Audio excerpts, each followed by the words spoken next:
ரொம்ப நாளாக வாடிவாசல் வரணும்னு எதிர்பார்க்குற ஒரு ஆடியன்ஸில் நானும் வந்தேன்.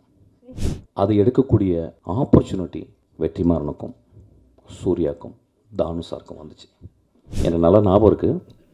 17 வயசு ரொம்ப கஷ்டப்பட்டு என் ஃப்ரெண்ட்ஸ்கிட்ட வந்து 3 சரோஜதேவி புக் செக்ஸ் புக் வாங்கிட்டு வந்தேன். ரொம்ப கஷ்டம், அது கிடைக்கிறது ரொம்ப கஷ்டம். அது பெரிய அண்ணாங்கள்லாம் சொல்லி அப்படி இப்படி நான் வரக்கு ஒரு 2 ஹவர் ஆகும்டா, நான் மார்க்கெட்டு போயிட்டு ஒருத்தங்க பார்த்துட்டு வந்தான்னு சொன்னாங்க. எங்கள் அம்மா பொண்ணு கதவை சாத்திட்டு அந்த 3 புத்தகங்களையும் படிச்சுக்கிருக்கேன். அப்போ படிச்சுக்கிட்டே இருக்கும்போது யாரோ கதவை தட்டிட்டாங்க. 2ஆம் உலகப் போரில் ஃப்ரான்ஸில் நாஜி படைகள் வந்து ஆக்கிரமிச்சிருந்துச்சு. அப்போ ஒரு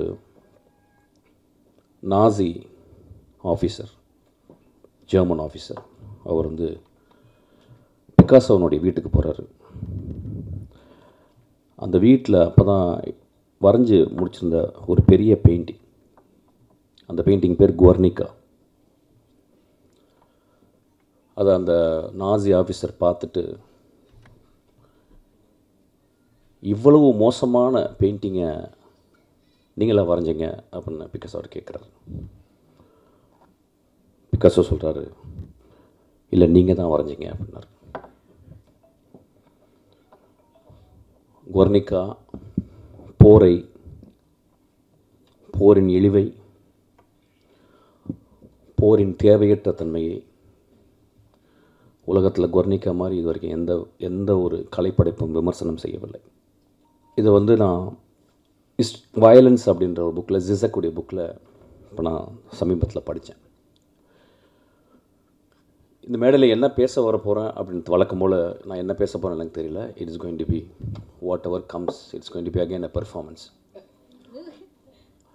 but it will be a very very calm performance, not a very agitated performance. ஒரு கலைப்படைப்பு சமூகத்திலிருந்து தான் உருவாகுது. ஆனால் நம்ம சமூகம் கலைப்படைப்புகளை பார்த்து இந்த படைப்பு சமூகத்தை கெடுக்குது அப்படின்றாங்க. ரெண்டுமே நடக்குது. ஒரு மோசமான கலைப்படைப்பு சமூகத்தை கெடுக்குது. ஒரு நல்ல படைப்பு சமூகத்தை சிந்திக்க வைக்குது. ஒரு சினிமாவுடைய maximum impact, it can stop people for few seconds to think about life. நம்ம லைஃப்பில் நம்ம வந்து we are very busy always and we are terribly bored. We are terribly bored, that's why we are very busy. We are running, ஓடிக்கிட்டே இருக்கோம். அப்போ ஒரு தியேட்டருக்குள்ள ஒரு 2.5 மணி நேரம் போய் உட்காந்து ஒரு படத்தை பார்க்கும்போது, அந்த படம் பார்க்கும்போது நம்மளுடைய சித்தாந்தங்கள், நம்மளுடைய ஐடியாலஜிக்கல், நம்மளுக்கு பிடித்தவை, நம்ம சின்ன வயசுலேருந்து வளர்ந்த நம்மளுக்கு அப்பா அம்மா, இந்த சமூகம், மதம், ஜாதிகள் சொன்ன இந்த சித்தாந்தங்களை அந்த கலைப்படைப்பு கேள்வி கேட்கும்போது, எதிர்க்கும்பொழுது நம்மளுக்கு பெரிய கோபம் வருது. இந்த கோபம் நியாயமுமானது தான். இந்த கோபம் நியாயமானது. ஆனால் நம்ம நல்லா புரிஞ்சுக்கணும், அந்த கலைப்படைப்பை எடுக்கிற அந்த மனிதன் எப்படியாப்பட்ட படைப்பை எடுத்திருக்கான் பாருங்கள். இந்த 100 வருஷத்தினுடைய தமிழ் சினிமாவை நீங்கள் ஒத்து பார்த்தீங்கன்னா, ஒரு சல்லடையில் போட்டு சலித்து பார்த்தீங்கன்னா எத்தனை படங்கள் தேரும், எவ்வளவு கோடிகள் ஒழுக்கமில்லாத படங்களுக்கு நம்ம வந்து கொட்டியிருக்கோம், எத்தனை மோசமான படங்களை நம்ம பார்த்து கைத்தட்டியிருக்கோம், விசில் அடிச்சிருக்கோம். அப்போ நம்ம மனசுக்குள்ளே கொஞ்சம் தர்மத்தோடு பேசணும்னு, விமர்சனம் செய்வதற்கு எல்லோருக்கும் உரிமை உண்டு. ஒரு சொசைட்டியில் எவ்வளவு விமர்சனம் இருக்கோ அந்த அளவுக்கு சொசைட்டி ஹஸ் காட் அ ஃப்ரீடம்னு புரிஞ்சுக்கணும். ஆனால் அந்த விமர்சனம் ரொம்ப ஷார்ப்பாக இருக்கலாம், கிள்ளலாம், சின்ன பின்னில் குத்தலாம், ஒரு சின்ன துளி ரத்தமும் வரலாம். ஆனால் அந்த விமர்சனம் கழுத்தை துண்டிக்கக்கூடாது. அதுவும் ஒரு கலைஞனுடைய கழுத்தை துண்டிக்கக்கூடாது. இந்த படத்தை பற்றி நிறைய விமர்சனங்கள், சென்சாரில் பெரிய போராட்டம், அந்த படத்திலே தெரியும். There are many places it is choppy. I could see that it was chopped. அதை சென்சார் பண்ணுறதுக்கு உரிமை இருக்குது. அந்த சென்சாரில் இருந்த மனிதர்கள் அதை பண்ணுறதுக்கு உரிமை இருக்குது. அப்படியே அந்த படம், அந்த கலைப்படைப்பு கொஞ்சம் தப்பிச்சிருச்சு. நான் கலைப்படைப்புன்னு நீங்கள் என்ன சொல்லணும்னா, நான் வருஷா பண்ணது மட்டும் கலைப்படைப்புன்னு சொல்ல, எல்லா படங்களும் சொல்கிறேன். எல்லா தோக்குற படங்களும். என் ஆஃபீஸ்க்குள்ள ஒரு அசிஸ்டன்ட் டைரக்டர் வந்தான்னா, என்னப்பா அப்படின்னா, நான் அசிஸ்டன்ட் டைரக்டர் ஆகணும்னு சொன்னபோது எனக்கு அவன் மேலே ரொம்ப மரியாதை வந்துடும். ஏன் 2000-3000 தொழில் இருக்கும்போது ஒரு இளைஞன் நான் சமூகத்திற்கு கதை சொல்லணும்னு வரானே, அவன் எவ்வளோ பெரிய கலைஞன். அவனுக்கு சொல்ல தெரியுதோ இல்லையோ, அவனுக்கு சொல்ல வருதோ இல்லையோ, அவனால் சொல்ல முடிஞ்சதோ இல்லையோ, 30 வருடங்கள் ரோட்டிலே இந்த தெருவுகளில் வேஸ்ட் பண்ண, இந்த டீ கடையில் வேஸ்ட் பண்ண அசிஸ்டன்ட் டைரக்டர் எனக்கு தெரியும். என்னையோட வெற்றிமாறனோட அறிவான, ஆழ்ந்த சிந்தனை உள்ள, அன்பினால் உருவாக்கப்பட்ட அவ்வளவு மேன்மையான அசிஸ்டன்ட் டைரக்டர்கள் இந்த ரோடுகள் சாவடித்திருக்கு. அப்போ ஒரு படத்தை நம்ம பார்க்க போகிறோம். இந்த படத்தை எழுதின இந்த குழந்தை ரொம்ப நாளைக்கு முந்தைய ஒரு கூட்டம் தான் வெற்றி. எனக்கு அந்த குழந்தைய முத சேரும்போது அப்போ இத்தனை கொண்டு இப்பயும் வளரல, இவ்வளோ தான் வந்திருக்கா. அப்போ வரும்போது நான் பார்த்தேன் அந்த பொண்ணு. எப்பயுமே பொண்ணுங்க சினிமாவுக்கு வரும்போது அவ்வளோ சந்தோஷமாக இருக்கும். ஏன்னா ஆண்களால் அழுத்தப்பட்ட மோஸ்ட் மேல் சவனிஸ்டிக் ஏஜென்சி அப்படின்னா ஐ வுட் கால் சினிமா. அப்போ அதில் ஒரு பெண் வர்றா. ஒரு பூ முட்கள் கூட நடந்து வருது. அப்போ நான் அந்த பொண்ணை பார்த்துட்டு, இந்த பொண்ணு நல்லா பிரைட்டாக இருக்கான்னு வெற்றி அப்படின்னு 2-3 புத்தகம் கொடுத்தேன். அதை வெற்றி நேற்று எனக்கு சொன்னான். ஆக்சுவலாக இந்த படத்தை பார்க்க போகிறீங்க. இந்த படத்தை 50% பிடிக்க போகுது, 50% பிடிக்காமல் இருக்க போகுது. இதுதான் ஒரு திரைப்படம் செய்ய வேண்டிய வேலை. ஒரு திரைப்படத்தை 100% நல்லா இருக்குன்னு சொல்லிட்டா அந்த படத்தில் உண்மை இல்லைன்னு அர்த்தம். ஒரு படத்தில் 100% நல்லா இல்லைன்னா அது கலைப்படைப்பு சரியாக எடுக்கப்படவில்லை என்ற அர்த்தம். ஒரு படம் 50 விழுக்காடு நல்லா இருக்குன்னு சொன்னாலும் 50 விழுக்காடு நல்லா இல்லைன்னு சொல்லணும், அது நல்ல கலைப்படைப்புன்னு நான் புரிஞ்சுக்கிறேன். ஒருவேளை இந்த படம் அந்த 50 விழுக்காடு நல்லா இருக்குன்னு சொன்னவங்கள மனசுக்குள்ளே வச்சுட்டு 25 விழுக்காடு மட்டும் நல்லா இருக்குன்னு சொல்லலாம். ஸோ 75 விழுக்காடு இந்த படத்தை நிராகரிக்கலாம். ஆனால் அந்த படத்தினுடைய நியாயத்தை நீங்கள் பார்க்கணும். இந்த படத்தை நேற்று இரவு 4 நாங்கள் ஒரு 6 பேர் பார்த்தோம், 5 பேர் பார்த்தோம். அந்த படத்தை பார்த்து முடித்த உடனே லைட் போட்டு வெற்றி எனக்காக வெயிட் பண்ணிகிட்டே இருந்தான். அப்புறம் தூங்கிட்டான். வெற்றி என்னை மாதிரி தூங்காதவங்க கிடையாது, கரெக்டாக தூங்கிடுவான். ஆனால் அதுக்கப்புறம் நான் ஒரு 3 மணிக்கு ஒரு 2:30 மணிக்கு எழுப்பி பேசினேன். அப்போ அந்த படம் முடிஞ்ச பிறகு என் அசிஸ்டன்ட் டைரக்டர் ஒரு நீண்ட விவாதம் பண்ணாங்க. அந்த விவாதத்தில் இரு அணியாக மாதிரி எனக்கு பிடிக்கல சார், எனக்கு பிடிச்சது சார் அப்படின்னு ஒரு பெரிய விவாதம் வந்துச்சு. நான் டைரக்டராக அந்த பசங்க பேசுகிறத கேட்டுகிட்டே இருந்தேன். 4 பேர் ரொம்ப உக்கிரமாக பேசினாங்க. அதில் அவங்களுக்குள்ள சண்டையெல்லாம் வந்துச்சு. அதில் 5ஆவதாக ஒரு அசிஸ்டன்ட் டைரக்டர் ரொம்ப அமைதியாக உட்கார்ந்துருந்தாங்க. அவ்வளோ ஒரு பெண். அப்போ நான் சொன்னேன், டே நில்லுங்கடா, நம்மெல்லாம் ஆம்பளைங்களே பேசிக்கிருக்கோம் ஒரு படத்தை பார்த்து. இது பெண் வாழ்க்கையை பற்றி, பெண்ணுடைய அந்தரங்கங்களை பற்றி, பெண்ணுடைய ஆசையை பற்றி எடுத்திருக்கா. ஆம்பளைங்களுக்கு புரியாதரா, அந்த பெண்கிட்ட கேட்கலாம் அப்படின்னு. அந்த பெண் சொன்னா, எனக்கு பிடிச்சிருக்கு சார்.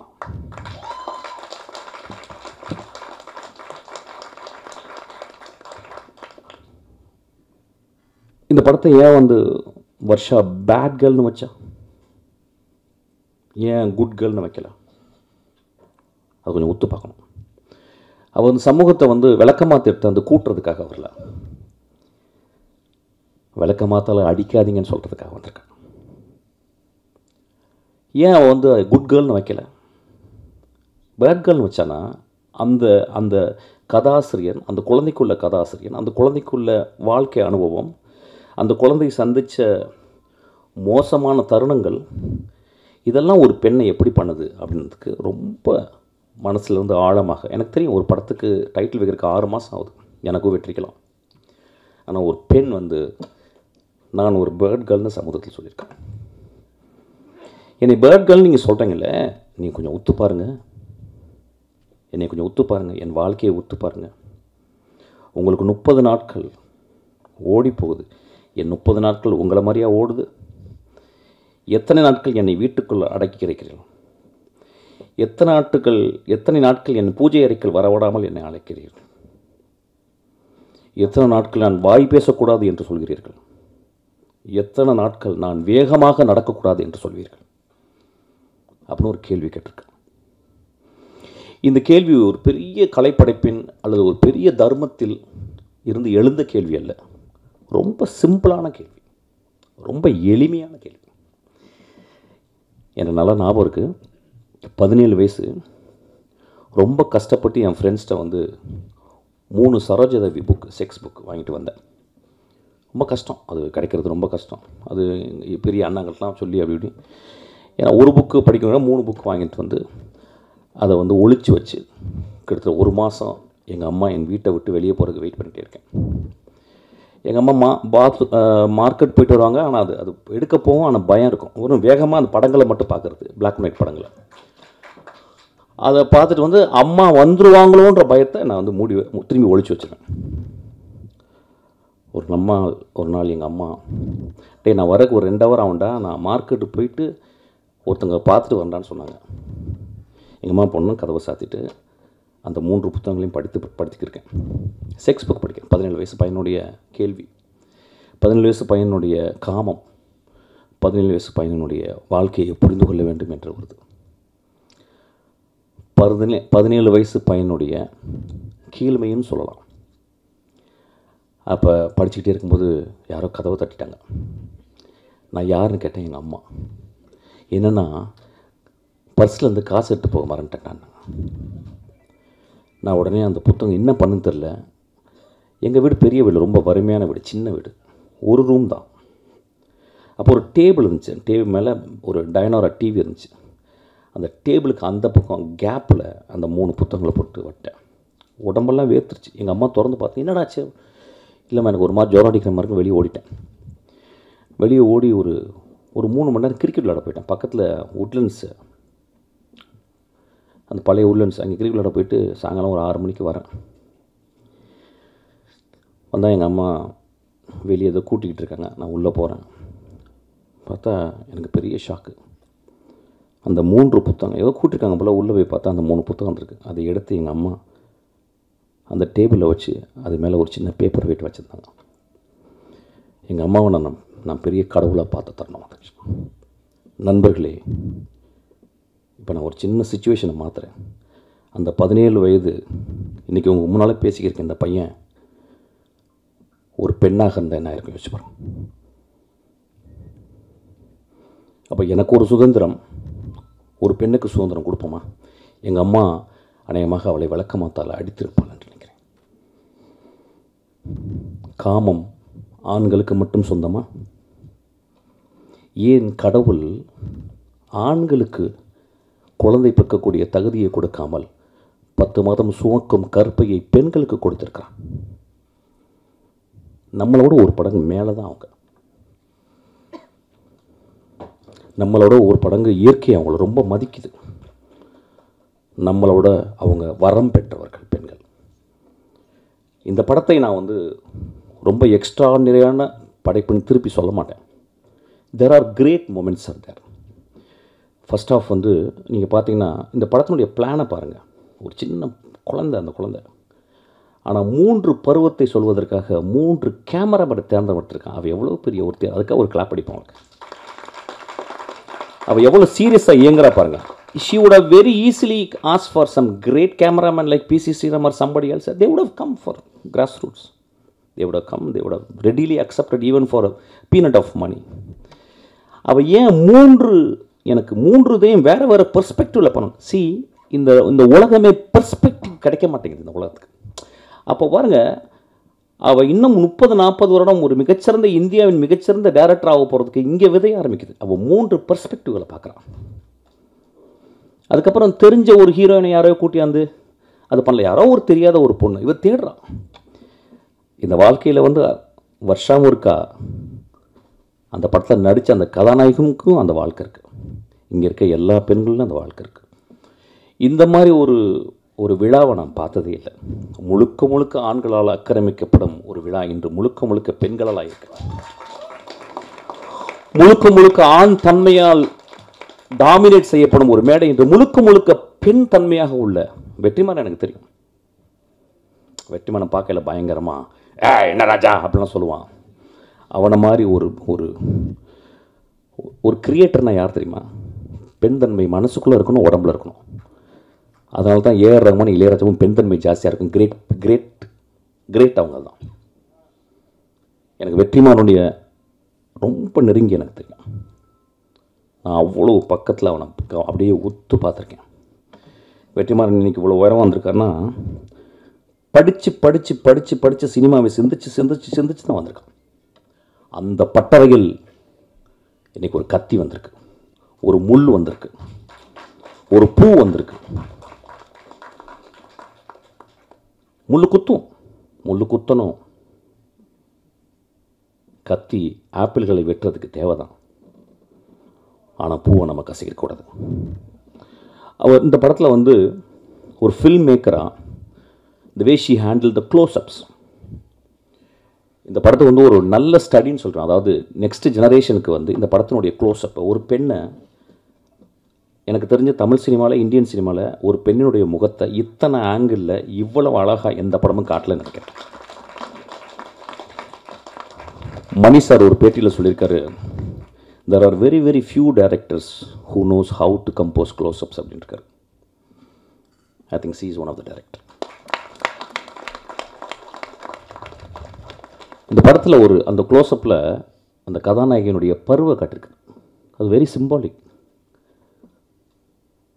அந்த பரு வந்து எவ்வளோ ஒரு எவ்வளோ இரிட்டேட்டிங்காக இருக்க ஒரு விஷயம்.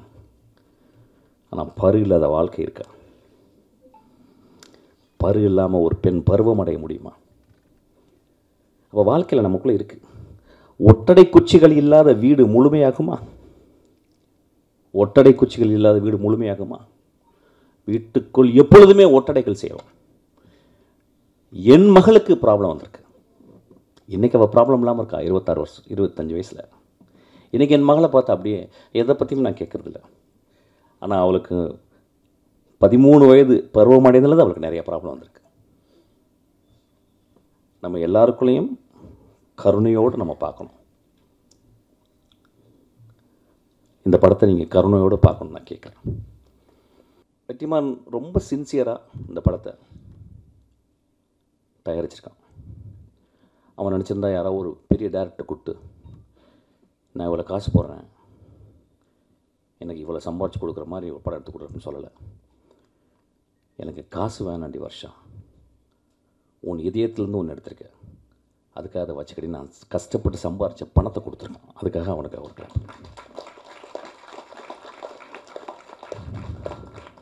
இந்த படம் நீங்கள் பார்க்கும்போது உங்களுக்கு சில நேரங்களில் சந்தோஷத்தை ஏற்படுத்தலாம், சில நேரங்களில் வருத்தத்தை ஏற்படுத்தலாம். இது ரெண்டையும் அந்த தியேட்டருக்குள்ளேயே பார்த்துட்டு வெளியே வாங்க. கொஞ்சமாக திட்டுங்க வருஷாவை. இப்போ என்னையெல்லாம் நல்லா கெட்ட வாரத்தில் திட்டுவாங்க. நான் ஏதாவது பேட்டி கொடுத்தேன்னா கீழே அவன் என்ன பூவா, அவன் என்ன, அதுவும் சொல்லக்கூடாது ஆக்சுவலாக. நிறைய கெட்ட எனக்கு அது ரொம்ப பிடிக்கும். எனக்கு சம்படி ஐ ஃபீல் வெரி ஆர்கசமிக்காக எனக்கு நான் ஃபீல் பண்ணுவேன். அது வெரி மேசோகிஸ்டிக் நான் ஆக்சுவலாக. அந்த குழந்தைய அப்படி திட்டாதீங்க. அந்த குழந்தை ஒரு பெரிய வைரம். ஒருவேளை தமிழில் இந்தியாவில் முதல் ஆஸ்காரவை வாங்கலாம்.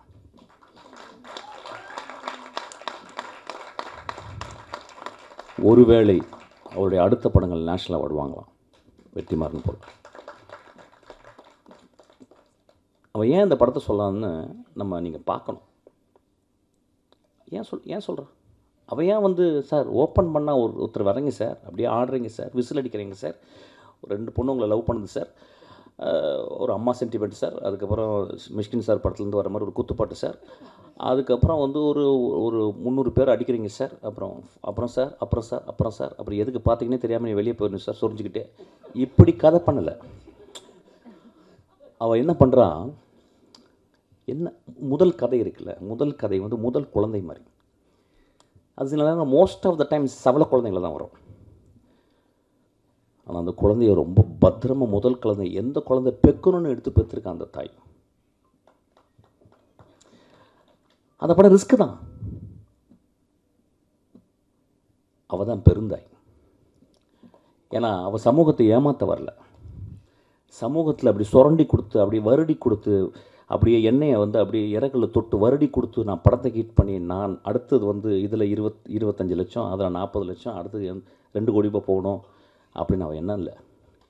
அவள் தன்னை சுருக்கி கொண்டு ஒரு நத்தை போல் சுருங்கி தன் வாழ்க்கையை முதல் நாள்லேருந்து 32 வயசு வரைக்கும் என்ன நடந்துச்சு அப்படின்றத ஒரு கேமரா வச்சு எடுத்திருக்கா. அதை அந்த எடிட்டர் அம்மா கட் பண்ணி 1 ஹவர் 55 நிமிஷம் கொடுத்துருக்காங்க உங்களுக்கு. It was her own life R it was her own dearest friends life. அதை நம்ம ரெஸ்பெக்ட் பண்ணணும், அதை நம்ம புரிஞ்சுக்கணும். நல்லா யோசிச்சு பாருங்கள், எவ்வளவு மோசமான படங்களை நம்ம பார்க்குறோம். அந்த படத்தை நம்ம குழந்தைங்களை கூப்பிட்டு பார்க்க முடியுமா? நம்ம மனைவியை கூப்பிட்டு போய் பார்க்க முடியுமா? நம்மளுடைய தங்கச்சியை கூப்பிட்டு போய் பார்க்க முடியுமா? எவ்வளவு விரசமான, எவ்வளவு மோசமான. இந்த படத்திலும் விரசம் இருக்கிறது. அந்த விரசத்தில் விரதம் இருக்கிறது. அந்த விரசத்தில் தெய்வீகத்தன்மை இருக்கிறது. ஒரு குழந்தையினுடைய படத்தை நீங்கள் பாருங்கள். இது ரொம்ப முக்கியமான படம்னு நான் சொல்ல மாட்டேன். ஆனால் நிறைய சாக்கடைகள் படங்கள் எடுக்கிற இடத்துல இது ஒரு சந்தனக்கட்டை.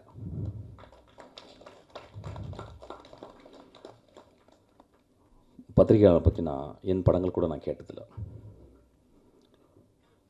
இந்த படம் உங்களுக்கு பிடிக்கும், இந்த படம் உங்களுக்கு பிடிக்காமையும் போகலாம். It depends.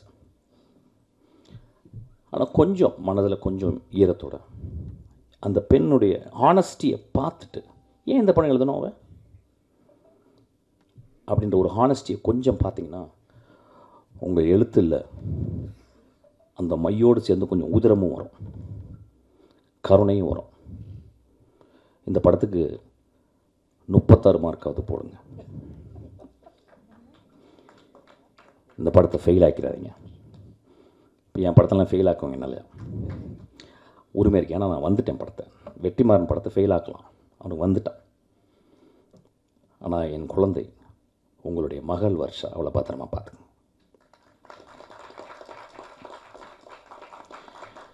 தேங்க்யூ. ரொம்ப அமைதியாக பேசிட்டேன்ல. ஓகே, அடுத்து நான் ஒரு ரிக்வெஸ்ட். இதுதான் கான்ட்ரவர்சி. இது வெற்றிக்கு ரொம்ப நாளாக வாடிவாசல் வரணும்னு எதிர்பார்க்குற ஒரு ஆடியன்ஸில் நான் ஒருத்தன். ஏன்னா கிட்டத்தட்ட 60 வருடங்கள் தமிழில் இலக்கியம் என்று கருதப்படுகிற ஒரு பொன்னியின் செல்வனுக்கு 60 வருஷத்துக்கு அப்புறம், 65 வருஷத்துக்கு அப்புறம் மணிரத்னம் சார் அதுக்கு உயிர் கொடுத்தாருன்னா அது ஒரு வேறு வெர்ஷன் ஆஃப் ஒரு மீடியத்தில் கொண்டு வந்து அது ஒரு எக்ஸ்ட்ராஆர்டினரி விஷுவலாக ப்ரெசென்ட் பண்ணார். அந்த மாதிரி 60 வருஷமாக என்று தமிழில் கருதப்படுகிற ஒரு கிளாசிக் என்று கருதப்படுகிற ஒரு வாடிவாசல், அது எடுக்கக்கூடிய ஆப்பர்ச்சுனிட்டி வெற்றிமாறனுக்கும் சூர்யாவுக்கும் தானுசாருக்கும் வந்துச்சு. எனக்கு வெற்றிமாறனை பற்றி தெரியும். கடும் உழைப்பாளின்னு சொல்ல மாட்டேன், பெரும் உழைப்பாளி. கிட்டத்தட்ட ஒரு மேட்னஸுடைய உச்சத்தை போயிட்டு அப்படியே தொட்டு நக்கிட்டே வர முடிய ஒரு பெரிய படைப்பாளி. இஸ் நாட் சும்மா அப்படி இருக்க மாட்டான். எப்போ போனால் நான் என்ன புக்கு கேட்பேன்னா, I will read something about very politically very பொட்டன்ட்டான book. I will never satisfy with romcom, இதெல்லாம் இது பண்ண மாட்டான். ஸோ இந்த படம் வாடிவாசல் ஒரு கிளாசிக் அன்று தமிழில் கருதப்படுகிற ஒரு படம். கிரேட் புக்குன்னு நான் சொல்ல மாட்டேன், ஒரு வார் அண்ட் பீஸ் மாதிரி சொல்ல மாட்டேன். பட் இது தமிழில் வந்த ஒரு கிளாசிக். இந்த வாய்ப்பு இது வந்து வெற்றி கிடைச்சது வந்து நான் ரொம்ப ரொம்ப சந்தோஷப்படுறேன். அப்புறம் இந்த படத்தை வந்து சூர்யா பண்ணும்போது ஒரு பெரும் அழகன் அவன் சூர்யா, ஒரு பெரிய அறிவாளி வெற்றிமாறன், ஒரு அழகனும் அறிவாளியும் சேர்ந்த அந்த படம் எப்படி இருக்கு பாருங்க. அதனால் அந்த படத்தை வரணும்னு நான் ரொம்ப ஆசைப்பட்றேன். ஏதாவது டிஃப்ரென்ஸ் ஆஃப் ஒப்பீனியன் இருக்கலாம். வெற்றிமாறனுடைய மிகச்சிறந்த படமாக வாடிவாசல் அமையும், சூர்யாவின் மிகச்சிறந்த படமாக வாடிவாசல் அமையும். இந்த மேடையில் அவர் சொல்கிறேன், நம்புகிறேன். சீக்கிரம் அந்த படம் ஆரம்பிக்கிறதுக்காக நான் வெற்றியை நான் தாழ்ந்து ரிக்வஸ்ட் பண்ணி கேட்டுக்கிறேன். Thank you so much.